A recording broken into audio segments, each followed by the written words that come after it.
अजीज़ान गिराम वक़ार, जिस औरंगज़ेब आलमगीर को ये आज तारीख़ में तोड़ मरोड़ करके पेश करते हैं, उस औरंगज़ेब मुग़ल सल्तनत के आखिरी बादशाहों में थे, अदल व इंसाफ का वो पैकर थे। मशहूर तारीख़ है, आपके एक गवर्नर ने बनारस में जुल्म शुरू कर दिया था। वो जिसे चाहता था करीब करता, जिसे चाहता था मारता था। उनका एक भेजा हुआ गवर्नर था, औरंगज़ेब दिल्ली में थे, एक पंडित की बेटी को उसने पसंद कर लिया था, गंगा के किनारे रहने वाली। वो बनारस का जो गवर्नर था, उसने उस पंडित की 17 साल की बेटी या 18 साल की करीब की बेटी थी, उसका हुस्न जमाल बहुत ज़्यादा था, उसके पीछे पड़ गया और कहा कि मैं इसको अपने हरम की कनीज़ बनाऊं या अपने बीवी बनाना चाहता हूं। पंडित से भी कहा, इसका मज़हब अलग है, उसका मज़हब अलग है, यह मुसलमान है और वो हिंदू है। ये बात चलती रही, लेकिन दबदबा उसका था, गवर्नर था। शहर बनारस की बात कर रहा हूं, ये तारीख आज भी मौजूद है मेरे अजीज। लेकिन अब इस पंडित ने आजिज़ी के साथ अपनी बेटी से कहा, बेटा ये लोग बड़े लोग हैं, हुकूमत इनके पास है, तख्त इनके पास है, बादशाह भी इनका ही है, सीधे वो जो कह रहा है मान लो, शादी कर लो और उसके साथ चली जाओ। वो ऑलरेडी कई शादियां कर चुका था।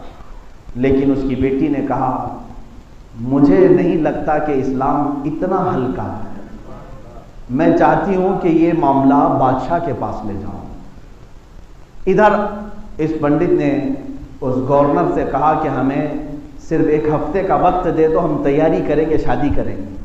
और इसकी बेटी एक मर्दाना लिबास पहन करके दिल्ली पहुंच गई। दिल्ली औरंगज़ेब आलमगीर रहमतुल्लाह तआला अलैह का तख्त खिलाफत था।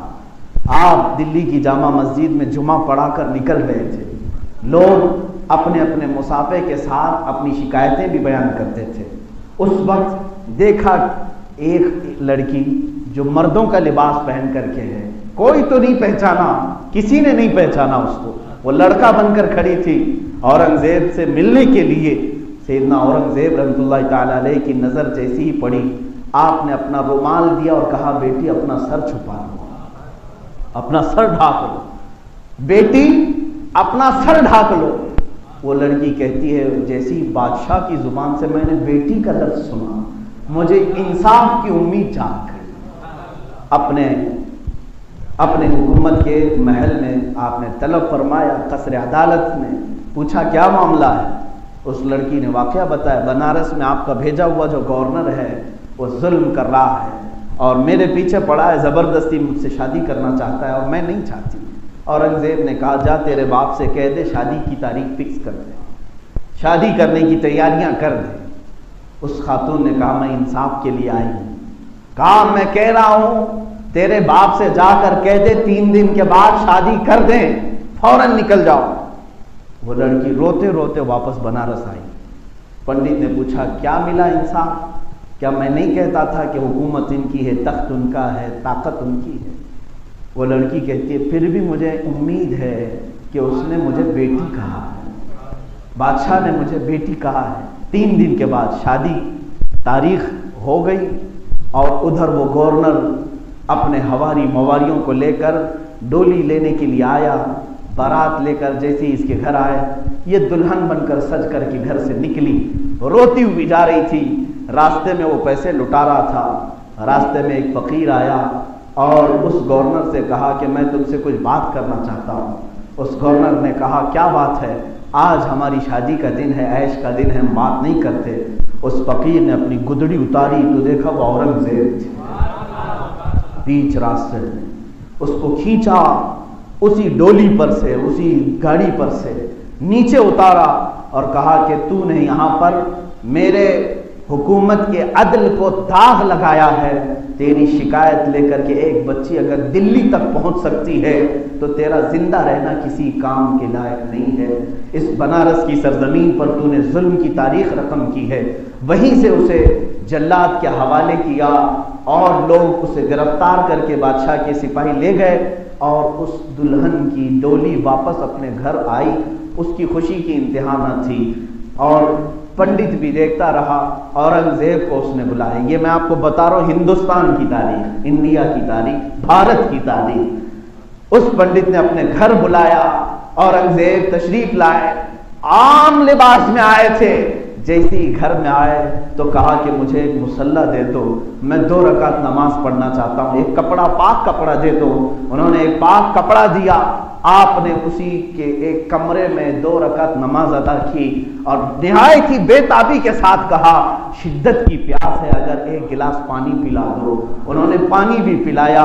उस वक्त औरंगजेब रहमतुल्लाह ताला अलैह ने फरमाया, बेटी क्या तूने ये समझा था कि मैं अपने गवर्नर के साथ तुझे शादी की इजाजत दे दूंगा? कसम रब्बे जुल जलाल की, जिस वक्त तूने दिल्ली में मुझसे शिकायत की थी, कसम खा लिया था जब तक तुझे इंसाफ ना मिले पानी का एक कतरा भी हलक में ना डालूंगा। 3 दिन गुजर गए, मैंने पानी नहीं पिया है, पहला गिलास पानी का तेरे घर में आज मैंने पिया है। ये था इस्लाम का अदल और इंसाफ, जिसको हिंदुस्तान की तारीख आज भी याद रखती है। और उस पंडित ने देख करके उस दिन ये अहद किया कि मेरे घर इस्लामी बादशाह औरंगजेब ने अगर सजदा किया है तो ऐ बनारस वालों याद रखो, मैं पुजारी हूं, मैं ब्राह्मण हूं, मैं पंडित हूं, लेकिन ये वादा करता हूं कि जिस जगह औरंगजेब ने सजदा किया मैं अपने हाथों से यहां मस्जिद तामीर करूंगा। और वह मस्जिद तामीर हुई। गंगा के किनारे आज भी धरारा नाम की मस्जिद कायम है। इसकी तारीख जाकर पढ़ के देख लो, यह हिंदुस्तान की तारीख है। तुम कहते हो हम जुल्म किए हैं, अजीज़ान गिरामी वक़ार, हमने अपने सजदों से यहां अदल को फैलाया है। लोगों के दिलों ने मस्जिदें तामीर की हैं, लोगों के दिलों को जीत करके ये मीनारे बुलंद हुए हैं। किसी ने आज तक, मैं नहीं मानता कि किसी की गर्दन पर तलवार रख करके मस्जिद बनाई गई हो। अगर ऐसी मस्जिद कहीं बनी है तो उस मस्जिद में कहां की रूहानियत, कहां की रूहानियत? हम तो मस्जिदों में दिलों के सुकून के लिए आते हैं, दिलों के करार के लिए आते हैं, महज किसी के घर को तबाह करके। आप कहते हो किसी की जगह पर कब्जा करके मस्जिद बनाना। मसाइल शरिया आज भी किताबों में लिखे हुए मौजूद है। हनफी फिक़ह की किताबें उठाओ, शाफ़ई फिक़ह की किताबें उठाओ, हम्बली मालिकी फिक़ह की किताबें उठाओ, सब फिक़ह की किताबों में लिखा हुआ है, अगर किसी की जमीन मौजूद है और उसकी जमीन का एक बालिश्त भी मस्जिद में आ गया और आपने तामीर की तो उस जगह पर किसी का सजदा नहीं होगा। यह इस्लाम ने रखा है। तुम्हें मालूम है पहली मस्जिद मेरे आका सल्लल्लाहु अलैहि वसल्लम ने मस्जिद नबवी बनाई, तो क्या मस्जिद नबवी जब बना रहे थे मदीना तैयबा में लोग अपनी जमीनें लेकर खड़े थे। साहबा ने कहा कि एक जमीन बहुत अच्छी है, मेरे आका सल्लल्लाहु अलैहि वसल्लम को पसंद आई, पूछा किसकी है? कहा ये 2 लड़के हैं, उनकी जमीन है।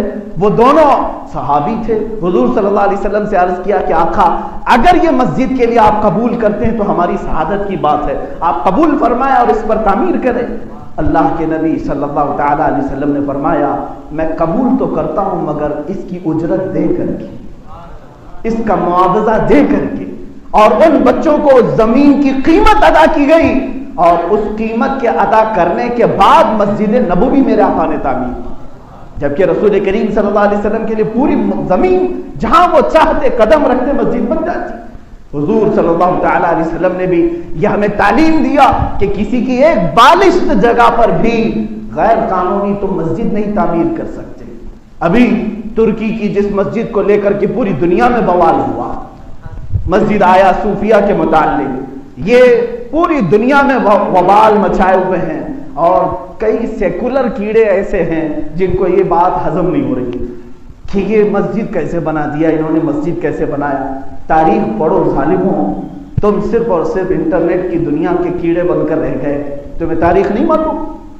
ये दर हकीकत सुल्तान मोहम्मद फातिह रहमतुल्लाह ताला अलैह, जो खिलाफत उस्मानिया के एक अजीम सुल्तान रहे, जिन्होंने कुस्तुनतुनिया को फतह किया और मेरे आका सल्लल्लाहु अलैहि वसल्लम की हदीस की बशारत उन्हें मिली है। हुजूर सल्लल्लाहु अलैहि वसल्लम ने फरमाया, जो सबसे पहले कुस्तुनतुनिया फतह करेगा वह जन्नती होगा। सुल्तान मोहम्मद फातिह ने कुस्तुनतुनिया यानी इस्तांबुल फतह किया।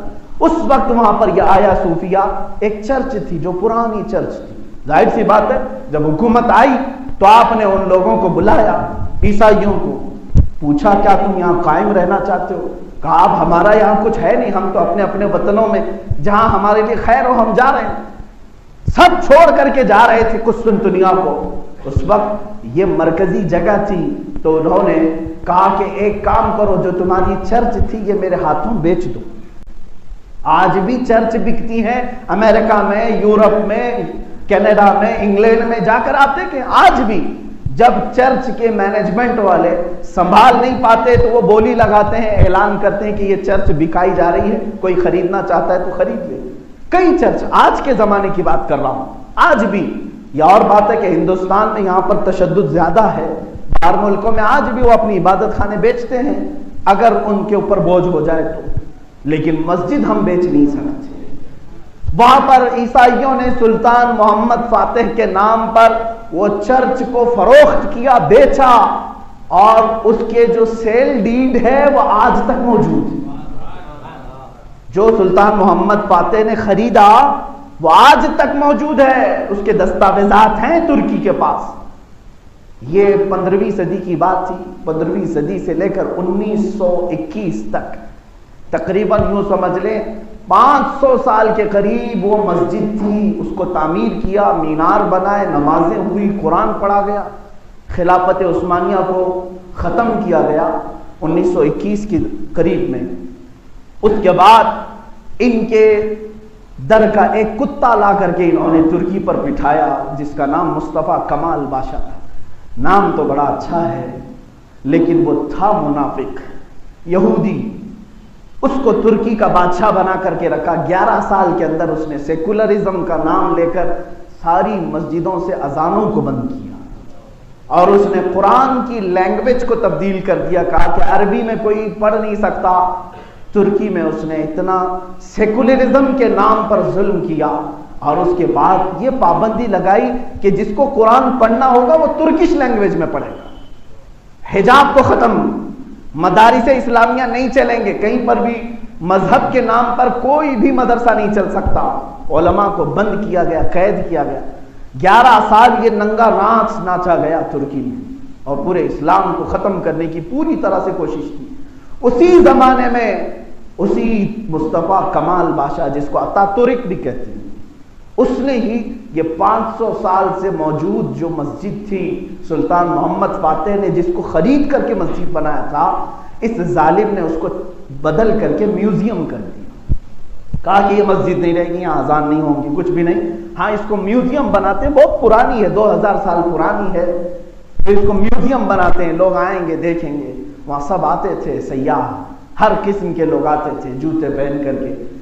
उस मस्जिद को 1934 गालिबन 1934 से लेकर के अभी 2020 तक रौंदा गया है, अल्लाह का नाम बंद करके रखा गया था, जो ऑलरेडी 500 साल तक अजानें हुई है जिसमें, और उसको म्यूजियम में रखा गया।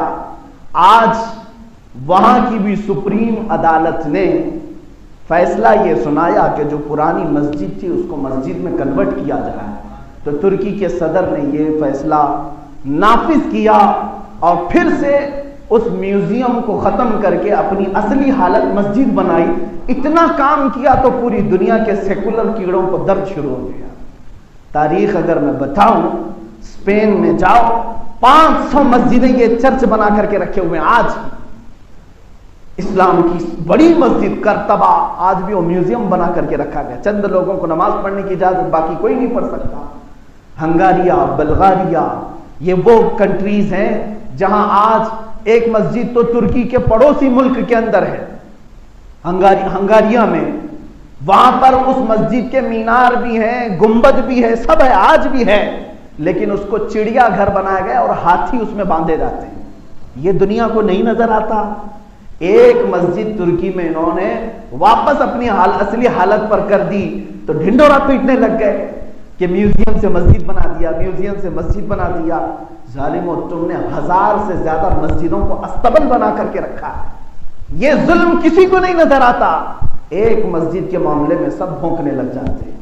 अजीजा ने गिरामी वक़ार, मैं सिर्फ और सिर्फ इतना कहना चाहूंगा, आखिरी मेरा मैसेज ये है कि 80 साल के बाद भी अगर किसी जालिम ने 1934 में अगर उसने मस्जिद को म्यूजियम बना दिया था, तो रब तबारक व तआला ने अगरचे दहाइयां गुजर गई इंतजार में, तुर्की की अवाम के लिए 8 दहाइयों के बाद भी अगर अजानें गूंज सकती हैं तो सिर्फ इस वजह से कि तुर्की की अवाम ने अपनी नस्लों को यह हमेशा बताया था कि यह अल्लाह का घर है, यह अल्लाह का घर है, यह अल्लाह का घर है।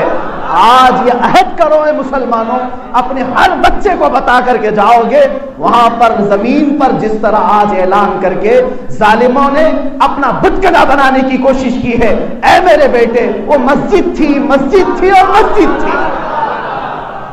इंशाअल्लाह अज़ीम कई दहाइयां गुजर जाएंगी, फिर हमारी नस्लों को एक दिन अल्लाह रब्बुल इज्जत की मदद जरूर आएगी। इसलिए कि हमने देखा है अगर अबरहा काबे को ढाने के लिए आए तो मौला अबाबील को भी भेजता है, फिर जुल्म करे तो समंदर की तुग़यानी उसे खत्म करती है, नमरूद अगर सरकश बन जाए तो मच्छर उसे हिलाक करता है। ऐ जालिमों, तुम्हारे पास आज न नमरूद की कुव्वत है, न फिरौन की कुव्वत है, न अबरहा की कुव्वत है। ये तो टट्टू के गधे हैं, ये सिर्फ और सिर्फ किसी के इशारों पर चलने वाले हैं। तुम्हारा अंजाम बहुत करीब है, बहुत करीब है। इसीलिए मैंने कुरान की आयत पढ़ी, वमल्लाहु बिगाफिलिन अम्मा यअमलु ज़ालिमून। तुम अल्लाह को गाफिल ना समझना, जो भी जालिम कर रहा है अल्लाह उसे खूब देख रहा है। वाखिरु दावाना।